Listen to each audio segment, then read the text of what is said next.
আলাইকুম ওয়া রাহমাতুল্লাহি ওয়া বারাকাতুহু। আউযু বিল্লাহি মিনাশ শাইতানির রাজিম। বিসমিল্লাহির রহমানির রহিম। আল্লাহুম্মা সাল্লি আলা সাইয়্যিদিনা ওয়া নাবিয়িনা ওয়া শাফিঈনা ওয়া হাবিবিনা মাওলানা মুহাম্মাদ ওয়া আলা আলিহি ওয়া সাহবিহি ওয়া বারিক ওয়া সাল্লিম। আলহামদুলিল্লাহ, সমস্ত তারিফ ও প্রশংসা সেই মহান আল্লাহ তাআলার জন্য। তারপরে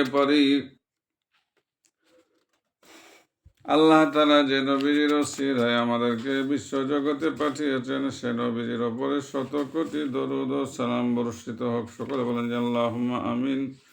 সাল্লাল্লাহু আলাইহি ওয়াসাল্লাম। অন্যান্য নবী আলাইহিস সালাম ঘরেরা আমাদের নবীর উম্মত হওয়ার জন্য দোয়া করেছিলেন। আমরা দোয়া না করলেও তিনি যে আমাদেরকে মেহেরবানি করে এ নবীজির উম্মত করে পাঠিয়েছেন, সেজন্য আল্লাহর কাছে শুকরিয়া আদায় করি। বলেন আলহামদুলিল্লাহ। আজকে আমি হযরত ইদ্রিস আলাইহিস সালামের জীবনী আলোচনা করব। নাম আউযু বিল্লাহি মিনাশ শাইতানির রাজিম। বিসমিল্লাহির রহমানির রহিম। হযরত ইদ্রিস আলাইহিস সালাম নাম ও জন্মস্থান। হযরত ইদ্রিস আলাইহিস সালামের জন্মস্থান সম্পর্কে ইতিহাসবিদদের মত পার্থক্য রয়েছে। এক দলের মতে তিনি মিশরের কারিয়ামা নামক গ্রামে জন্মগ্রহণ করেন। ইউরোপীয় ঐতিহাসিকদের এক দলের মতে তার প্রকৃত নাম আরমিস। অবশ্য এ অভিমত প্রমাণ সিদ্ধ নয়। তারা নিজেদের মতের সপক্ষে যথার্থ প্রমাণ উপস্থাপন করতে পারেন নাই।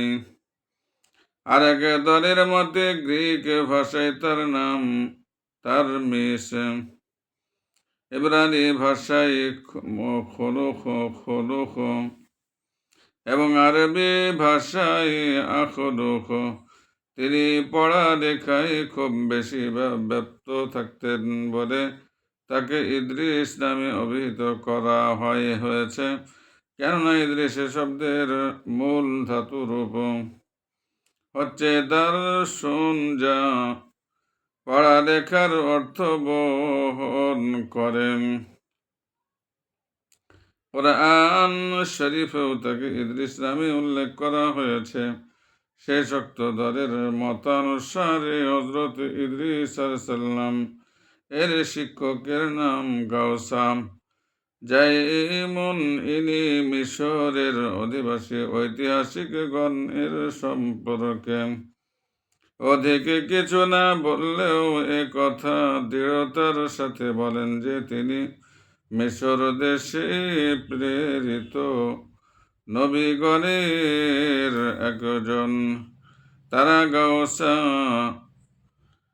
জাইমুনকে দ্বিতীয় ইদ্রিন এবং হযরত ইদ্রিস আলাইহিস সালামকে তৃতীয় ইদ্রিন নামে উল্লেখ করেন। তাদের মতে গাওসা জাইমুন অর্থ এনেকার পুণ্যবান। তাদের আলোচনার ধারাবাহিকতা দৃষ্টে ইদ্রিস শব্দের উচ্চারণ বিভ্রাট বলে প্রতীয়মান হয়। ঐতিহাসিকদের তৃতীয় দলের মতে ইদ্রিস আলাইহিস সালাম ইরাক দেশের বাবিলন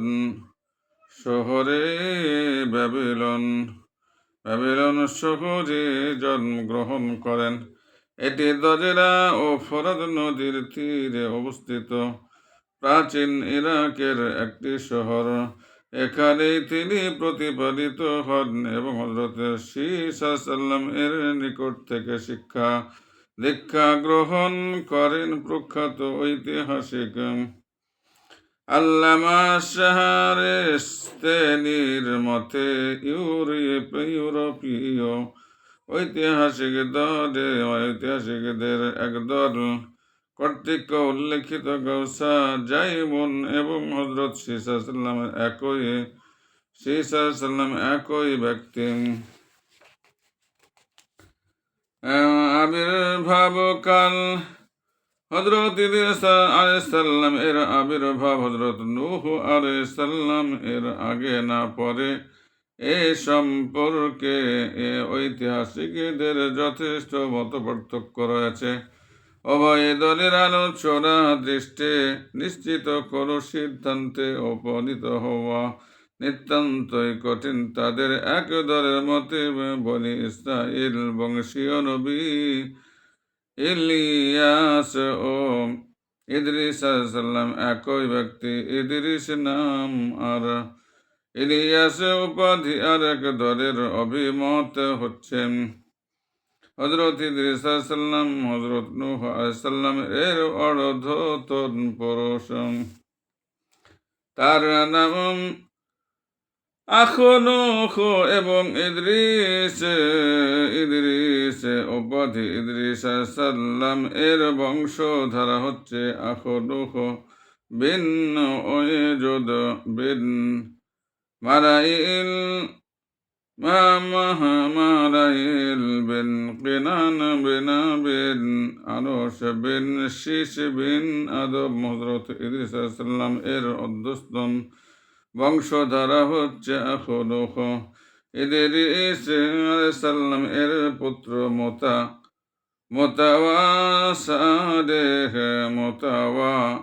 সারেহের পুত্র লামেকের পুত্র নূহ আলাইহিস সালাম। এ আলোচনা থেকে দেখা যাচ্ছে হযরত নূহ আলাইহিস সালাম হযরত ইদ্রিস আলাইহিস সালাম এর অধস্তন বংশধারার তৃতীয় স্তরে জন্মগ্রহণ করেছেন।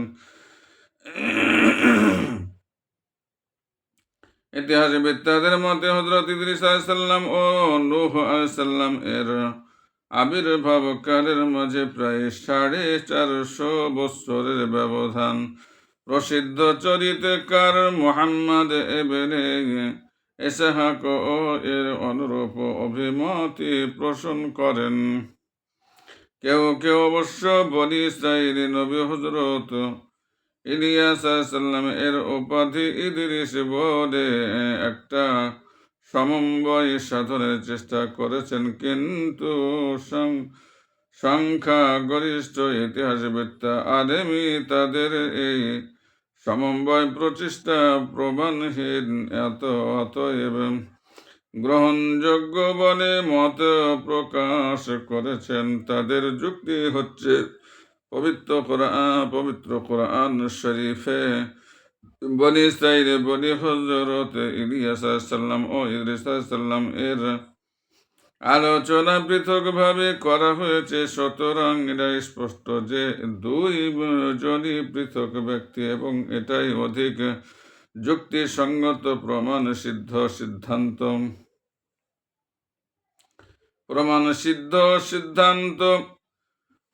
কারো মতে হযরত ইদ্রিস আলাইহিস সালাম এর আবির্ভাব হযরত ইব্রাহিম আলাইহিস সালাম এর পরে হয়েছে। তারা নিজেদের মতের সপক্ষে হযরত ইমাম ইবনে শিহাব জুহরি রাহমাতুল্লাহ আলাইহি এর হযরত আনাস রাদিয়াল্লাহু তাআলা আনহু এর সূত্রে বর্ণিত মেরাজের হাদিসকে দলিল হিসাবে পেশ করেন। উক্ত হাদিসে শরীফে বর্ণিত হয়েছে, মেরাজের রাতে হযরত নবী করিম সাল্লাল্লাহু আলাইহি সাল্লামের সাথে অনেক নবী আলাইহিস সালাম এর সাক্ষাৎ হয়। আম্বিয়ায়ে কেরামের সবাই তাকে ভাই বলে, আর হযরত আদম আলাইহিস সালাম ও ইব্রাহিম আলাইহিস সালাম তাকে পুণ্যবান সন্তানের আগমন শুভ হোক বলে সম্ভাষণ জানান। এ সময় হযরত ইদ্রিস আলাইহিস সালামও তাকে ভাই বলে সম্বোধন করেছেন। সুতরাং তার আবির্ভাব যদি হযরত নূহ আলাইহিস সালাম ও ইব্রাহিম আলাইহিস সালামের আগেই হতো, তাহলে তিনি ভাইয়ের পরিবর্তে পুত্র বলে নবী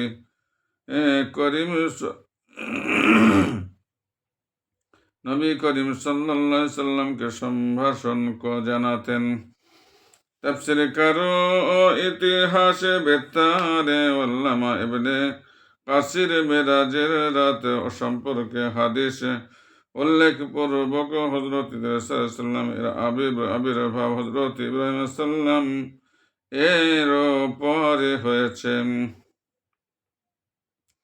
এ যুক্তি উপস্থাপন দুর্বল ভিত্তির ওপর স্থাপিত বলে মত প্রকাশ করেছেন। তিনি বলেন, হজরত আদম আলাইসাল্লাম ও ইব্রাহিম আলাইসাল্লাম এর সাথে হজরত রাসূলুল্লাহ সাল্লাল্লাহু আলাইহি ওয়াসাল্লামের যে শক্তিশালী বংশ সম্পর্ক রয়েছে, হজরত ইদ্রিস আলাইহিসসালামের সঙ্গে সেরূপ শক্তিশালী সম্পর্ক ছিল না, বিধায় তিনি তাকে তাই বলে সম্বোধন করেছেন। সুতরাং তার আবির্ভাব কাল যে কোনো অবস্থায় ইব্রাহিম আলাইহিসসালামের পরে নয় তা নিশ্চিত করে বলা চলেন। হযরত ইদ্রিস আলাইহিসসালাম উল্লেখিত আলোচনা থেকে প্রতীয়মান হলো যে এতে যে দলের আসল যে বলে আসল নাম আখলুক ইদ্রিস উপাধি জ্যোতিষশাস্ত্র ছিল তার মজেজা। তিনি পৃথিবীতে বসে আল্লাহর ইবাদত করতেন আর ফেরেশতা কুল তার আসমানে উঠিয়ে নিত। এর সম্পর্কে আল্লাহ তাআলা কোরআন শরীফে বলেন, ওয়াজকুর ফিল কিতাবি ইদ্রিস ইন্নাহু কানা সিদ্দীকান নাবিয়্যা। অর্থাৎ এবং কিতাবে ইদ্রিসের কথা উল্লেখ করে কেননা তিনি ছিলেন সত্য নবী।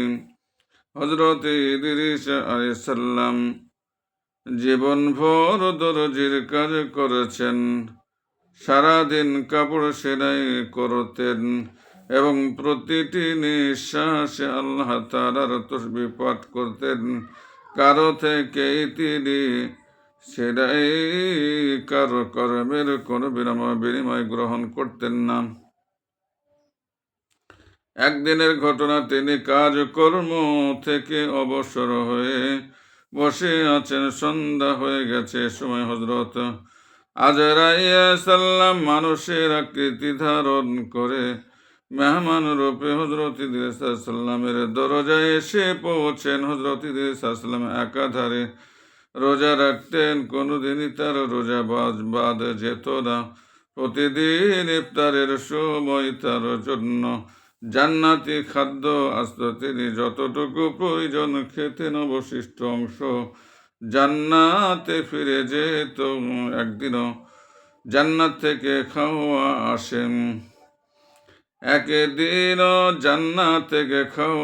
আসে, তিনি মুসাফিরকেও দেন, কিন্তু মুসাফির কিছুই খেলেন না।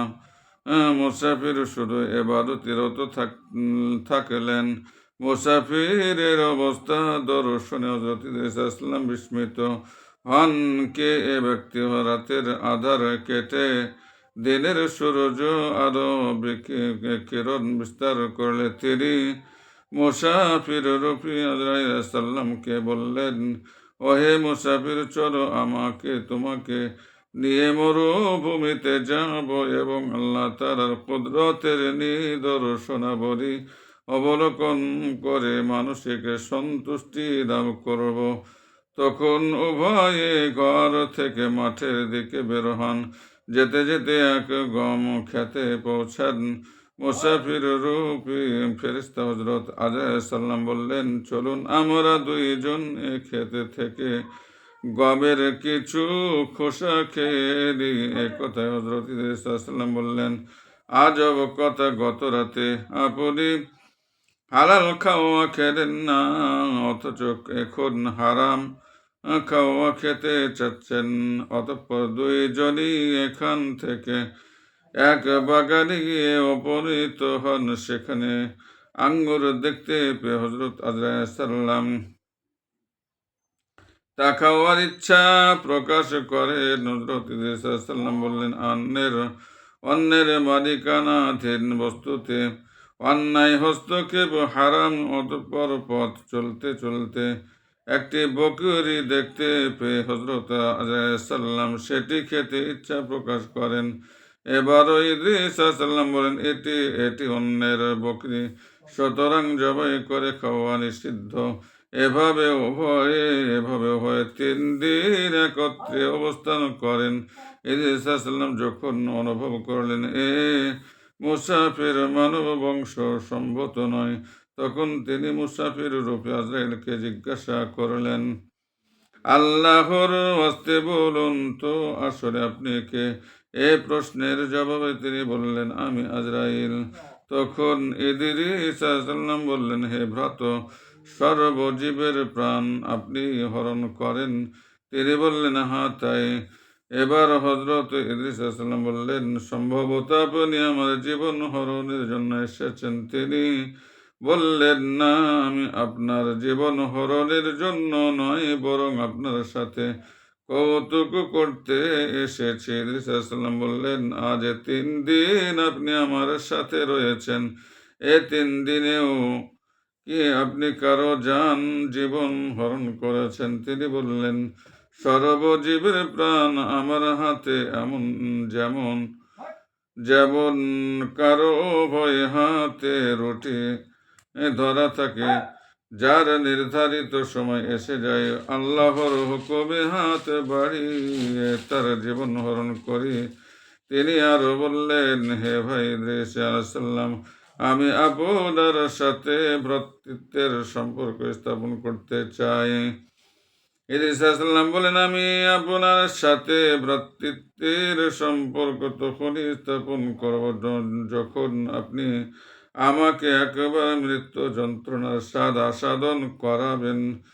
এতে আমার আল্লাহ ভীতি ও উপদেশে বেশি লাভ হবে। এতে করে মহান স্রষ্টার ইবাদত আমি বেশি বেশি করতে পারবো। এ কথায় হযরত আলাইহিস সালাম বললেন, আল্লাহর আদেশ ব্যতীত আমি কারো জীবন হরণ করতে পারি না। তখন ইদ্রিস আলাইহিস সালাম আল্লাহর দরবারে নিবেদন জানালেন, আদেশ হলো, ইদ্রিস এর জীবন হরণ করো। আজরাইল হযরত ইদ্রিস আলাইহিস সালাম এর জীবন হরণ করলেন। অতঃপর তিনি আল্লাহর দরবারে দোয়া করেন, আল্লাহ তাআলা হযরত ইদ্রিস আলাইহিস সালামকে পুনরায় জীবিত করেন। ইদ্রিস আলাইহিস সালাম পুনর্জীবিত হয়ে ওঠে, আজরাইল আলাইহিস সালামকে বুকে টেনে এলেন এবং উভয়ে ভ্রাতৃত্বের সম্পর্ক স্থাপন করেন। এবার হযরত আজরাইল আলাইহিস সালাম তাকে জিজ্ঞাসা করলেন, হে ভ্রাত, মৃত্যু যন্ত্রণার চেয়ে কষ্ট কেমন? তিনি বললেন, মৃত্যু যন্ত্রণার কষ্ট জীবিত প্রাণী এর চামড়া মাথা হতে পা পর্যন্ত টেনে ছাড়ানো হলে প্রাণীটির যেমন কষ্ট হবে, তো তেমনি কথায় আজরাইল আলাইহিস সালাম বললেন, ভাই, মহান আল্লাহ রাব্বুল আলামিনের কসম করে বলছি, আমি জীবন হরণে আপনার প্রতি যতটুকু দয়া মমতা প্রদর্শন করেছি, অতীতে অন্য কারো প্রতি তা করি নাই। এবার হযরত ইদ্রিস আলাইহিস সালাম বললেন, ভাই আজরাইল, আমার জাহান্নাম দেখার বড্ড আগ্রহ হচ্ছে। আপনি আমাকে জাহান্নামের দরজায় নিয়ে চলুন, তা দেখে আমার মাঝে আল্লাহ ভীতির আধিক্য হবে এবং আমি বেশি বেশি করে আল্লাহ তাআলার ইবাদত করব। তখন আল্লাহর আদেশ ক্রমে আজরাইল আলাইহিস সালাম তাকে জাহান্নামের 7 স্তরের সব কয়টি দেখান। এবার ইদ্রিস আলাইহিস সালাম বললেন, ভাই আজরাইল, আমার জান্নাত দর্শনের আকাঙ্ক্ষা হচ্ছে, তা দেখে আমার অসিক সন্তুষ্টি লাভ হবে এবং খুব বেশি বেশি আল্লাহর ইবাদত করব। এবার তাকে জান্নাতের দরজায় এবার তাকে জান্নাতের দরজায় নিয়ে যাওয়া হলো। জান্নাতের দরজায় নিয়ে যাওয়া হলে ইদ্রিস আলাইহিস সালাম বললেন, ভাই আজরাইল, আমি মৃত্যু যন্ত্রণার কষ্ট আস্বাদন করেছি, জাহান্নাম দর্শন করেছি, পিপাসায় আমার অন্তরাত্মা শুকিয়ে যাচ্ছে, অনুমতি হলে জান্নাতে ঢুকে এক পেয়ালা পানি পান করব। এ কথাই আজরাইল সাল্লাম বললেন, আপনি সেখান থেকে ফিরে আসবেন, এই প্রতিশ্রুতি প্রদান করুন। ইদ্রিস সাল্লাম প্রতিশ্রুতি দিলেন, আমি পানি খেয়ে জান্নাত থেকে ফিরে আসব। অতঃপর আল্লাহর আদেশ ক্রমে জুতা জোড়া বা বৃক্ষের তলায় রেখে তিনি জান্নাতে চলে যান। যেহেতু তিনি ফিরে আসবেন বলে ওয়াদা করেছিলেন এবং জুতা চড়াও ও বৃক্ষ বৃক্ষের নিচে রেখে গেছেন, তাই জান্নাত থেকে বেরিয়ে জুতা নিয়ে জান্নাতে ফিরে যান। জান্নাত থেকে বেরিয়ে জুতা নিয়ে জান্নাতে ফিরে যান এবং গিয়ে তখতের ওপর অপবেশন করেন। আজরাইল সাল্লাম তাকে ডাকে দিলেন, ভ্রাত দেরি করবেন না, তাড়াতাড়ি করো, আসুন। হযরত ইদ্রিস সাল্লাম বললেন, সহনশীল পরাক্রমশালী আল্লাহ বলেছেন, কুল্লু নাফসিন যায়িকাতুল মাউত, প্রত্যেকে জীবকে মৃত্যুর যন্ত্রণা সাধন করতে হবে, আমি তা করেছি। আল্লাহ তাআলা আরো বলেন, ওয়া ইম মিনকুম ইল্লা ওয়ারিদুহা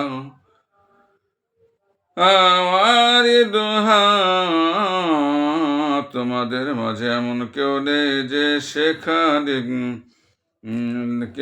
যে সেখানে অর্থাৎ জাহান্নামে পৌঁছবে না, আমি তথায়ও গিয়েছি। মহাসম্মানিত পরাক্রমশালী আল্লাহ তাআলা আরো বলেন, লা ইয়ামাসসুহুম ফিহা নাসাবু ওয়া মা হুম মিনহা বিমুখরাজিন, অর্থাৎ তাদেরকে তথায় জান্নাতে কোনো কষ্ট স্পর্শ করবে না এবং তথা হতে তাদেরকে বেরও করা হবে না। অর্থাৎ যে জান্নাতে প্রবেশ করবে সে তথা হতে আর বের হবে না। ভাই আজরাইল, আমি তো এই জান্নাত থেকে আর বের হব না। আজরাইল সাল্লাম ও ইদ্রিস সাল্লামের এর মধ্যকার উল্লেখিত সব কথোপকথনের পর আল্লাহর দরবার থেকে আওয়াজ এলো, আজরাইল, তুমি ইদ্রিসকে রেখে চলে যাও, এটাই তার তাকদীরের লিখন।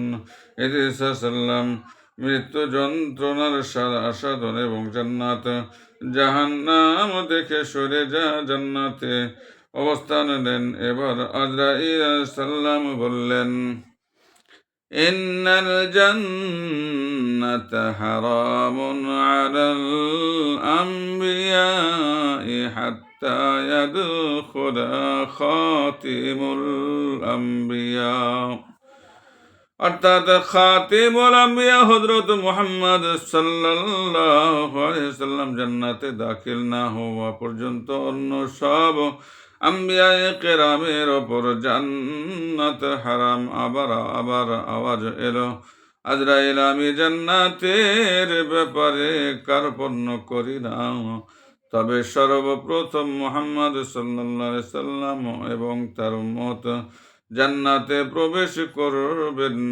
তাফসীর বিদুলামায়ে কেরামের একদল হযরত ইদ্রিস সাল্লামের জান্নাতে অবস্থানের কথা স্বীকার করেন না। তাদের মতে আল্লাহ তাআলা হযরত ইদ্রিস সাল্লামকে সশরীরে আসমানে তুলে নিয়েছেন।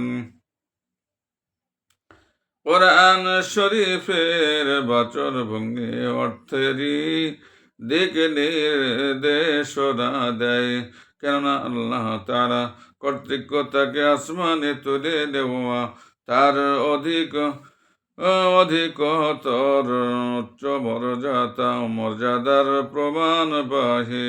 হযরত ইবনে আব্বাস রাদিয়াল্লাহু তাআলা আনহু ও মুজাহিদ রাহমাতুল্লাহ আলাইহি এর রেওয়ায়েতে আছে হযরত ইদ্রিস আলাইহিস সালামকে আসমানে তুলে নেওয়া হয়েছে, যেমন হযরত ঈসা আলাইহিস সালামকেও আসমানে তুলে নেওয়া হয়েছে। হযরত ইদ্রিস আলাইহিস সালাম আসমানে জীবিত রয়েছেন এবং মেরাজের রাতে চতুর্থ আসমানে তার সাথে রাসূলুল্লাহ সাল্লাল্লাহু আলাইহি ওয়াসাল্লামের সাক্ষাৎ হয়েছে। তাফসীরবিদ ইবনে জারীর তাবারী রাহমাতুল্লাহ আলাইহি হযরত হিলাল বিন ইয়াসাফের সূত্রে উল্লেখ করেন, হযরত আব্দুল্লাহ ইবনে আব্বাস রাদিয়াল্লাহু তাআলা আনহু হযরত কাবে আহবার রাহমাতুল্লাহ আলাইহিকে জিজ্ঞাসা করলেন হযরত ইদ্রিস আলাইহিস সালাম সম্পর্কে। কোরআন শরীফে ওয়া রাফা'নাহু মাকানান আলিয়্যাম। হযরত আব্দুল্লাহ ইবনে আব্বাস রাদিয়াল্লাহু তাআলা আনহু আয়াতাংশ দ্বারা কি বোঝানো হয়েছে? হযরত আব্দুল্লাহ ইবনে আব্বাস রাদিয়াল্লাহু তাআলা আনহু এর জিজ্ঞাসার জবাবে হযরত কাবে আহবার রাহমাতুল্লাহ আলাইহি বলেন, আল্লাহ তাআলা একদা ওহী নাজিল করলেন, হে ইদ্রিস, সমগ্র দুনিয়ার মানুষ প্রত্যহ যে পরিমাণে নেক আমল করে আমি প্রত্যহ তোমাকে তাদের সমগ্র নেক আমলের পরিমাণ সমাদান করি। এ ওহী অবতরণের পর তার অন্তরে স্বভাব বৃদ্ধি ও দীর্ঘ জীবন লাভের আকাঙ্ক্ষা জাগে। এ ওহীর উল্লেখ করে এক ফেরেশতার কাছে তিনি নিজের আকাঙ্ক্ষার কথা ব্যক্ত করেন। তিনি মৃত্যুর ফেরেশতার সাথে এ সম্পর্কে কথা বলার বাসনাও প্রকাশ করেন, যাতে তিনি দীর্ঘায়ু লাভ করেন এবং এটা তার স্বভাবধিকের কারণ হয়। যে ফেরেশতার কাছে ইদ্রিস আলাইহিস সালাম দীর্ঘ আয়ু স্বভাব অধিক লাভের বাসনা ব্যক্ত করেন, সে ফেরেশতা তাকে মৃত্যুর ফেরেশতার সাথে সাক্ষাৎ করাতে মনস্থ করেন। সে মতে একদিন আলোচ্য ফেরেশতা তাকে ডানায় বসিয়ে ঊর্ধ্বমুখে উড়ে চলে ইদ্রিস আলাইহিস সালামকে বহন করে। ফেরেশতা যখন চতুর্থ আসমান অতিক্রম করছিলেন, তখন মৃত্যুর ফেরেশতা হযরত আজরাইল সাল্লাম এর সঙ্গে সাক্ষাৎ হয়। তিনি পৃথিবী অভিমুখে আসছিলেন। এ সাক্ষাতে হযরত ইদ্রিস আলাইহিস সালামকে বহনকারী ফেরেশতা আজরাইল সাল্লাম এর নিকট হযরত ইদ্রিস আলাইহিস সালাম এর বাসনা ব্যক্ত করেন। হযরত আজরাইল সাল্লাম জিজ্ঞাসা করলেন, তিনি কোথায়? বহনকারী ফেরেশতা বললেন, তিনি আমার ডানায় উপবিষ্ট রয়েছেন। আজরাইল সাল্লাম বললেন, আল্লাহর নির্দেশ হয়েছে আমি যেন চতুর্থ আসমানে হযরত ইদ্রিস আলাইহিস সালাম এর জীবন হরণ করি। এ নির্দেশ পেয়ে আমি আশ্চর্য বোধ করি, এ কি করে হয়? আমি আসমানে আর তিনি রয়েছেন পৃথিবীতে, কিভাবে আমি চতুর্থ আসমানে তার জীবন হরণ করব?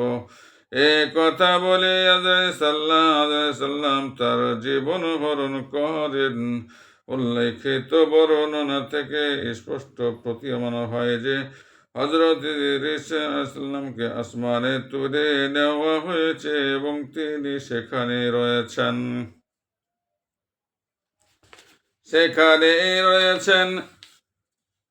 ইদ্রিস আলাইহিস সালাম এর সন্তানদের পদভ্রষ্টতা। হযরত ইদ্রিস আলাইহিসসালামকে এই তো আল্লাহ তাআলা ঊর্ধ্বাকাশে উঠিয়ে নিলেন। ওইদিকে তার সন্তানরা রাত দিন কান্নাকাটি করতে থাকেন। একদিন অভিশপ্ত ইবলীস তাদের কাছে এসে বলল, তোমরা কান্নাকাটি করো না, আমি তোমাদের পিতার অনুরূপ এক প্রতিকৃতি বানিয়ে দিচ্ছি। তোমরা রাত দিন সেই প্রতিকৃতি দর্শন ও পূজা করবে, তাহলে তোমাদের হৃদয়ে মনের সব ব্যথা দূরীভূত হয়ে যাবে এবং তোমরা অত্যন্ত আনন্দ খুশিতে থাকিবে। এ অভিশপ্ত ইবলীস